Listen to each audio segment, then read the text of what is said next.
ይህች ቦታ የሰዎች የህይወት ቋጠሮ ይፈታባታል፣ አጋንንት ይወገዱባታል፣ የታመሙት ይፈወሱባታል፣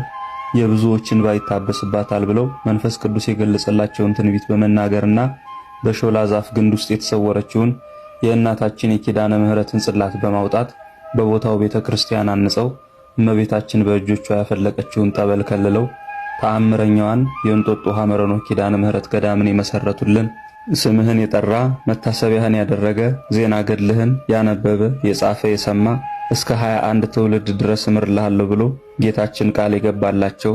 ዳግመኛም ቃል ኪዳኑን እንደሚፈጽምላቸው እመቤታችንን ቅዱሳን መላእክትንና ብዙ ቅዱሳንን ምስክር ቢሰጣቸው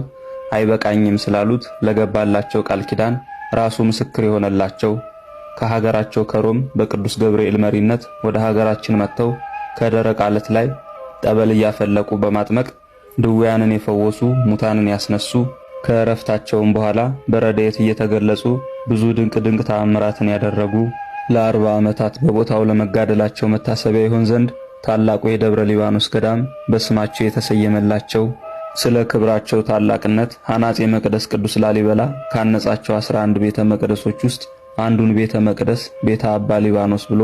በስማቸው የሰየመላቸው ታላቁ ጻድቅ አቡነ ሊባኖስ ዛሬ ጥር 3 ቀን ያረፉበት ዓመታዊ መታሰቢያ በዓላቸው ነው። ለእግዚአብሔር ምስጋና ይሁን። እኛንም በአቡነ ሊባኖስ ጸሎት ይማረን ይቆየን።